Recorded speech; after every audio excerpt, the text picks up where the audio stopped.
So, yeah, I'm not hugely keen on talking about the Epstein files and the Epstein scandal just because it's just so much filth I can deal with at any given moment in time. Um, but I saw this thing in the Daily Beast.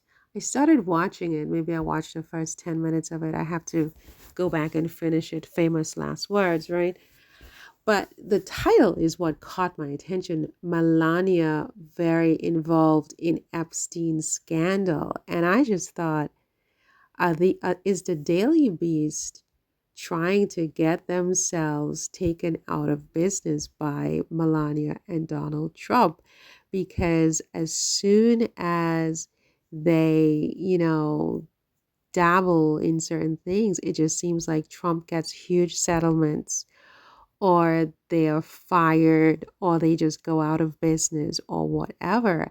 And it seems to me that, mentioning Melania Trump, whether or not she was involved in this filth, is a sure way to make sure that your publication goes out of business. It almost seems to me. I'm just saying, rightly or wrongly, you know what I mean? This Epstein thing, it's a lot of filth, and I I don't know what to say about it. And so I just, oh God, it's like, it's just so much of so much, honestly, that I just can't wrap my head around it. I find it more interesting, like the defamation suit involving Candace Owen than this kind of stuff. I leave this to the experts on, the political experts, and so on and so forth.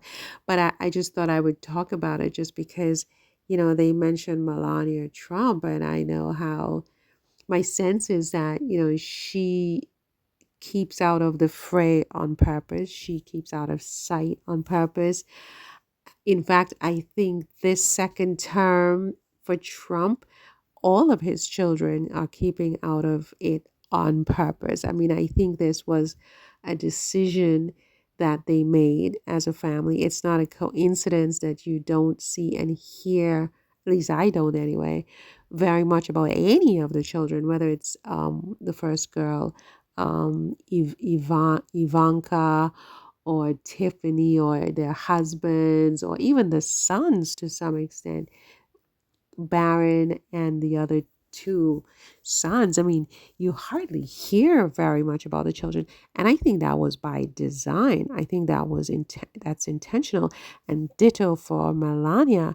So now you're going to have Daily Beast try to wrap Melania up in this. I think this is big trouble.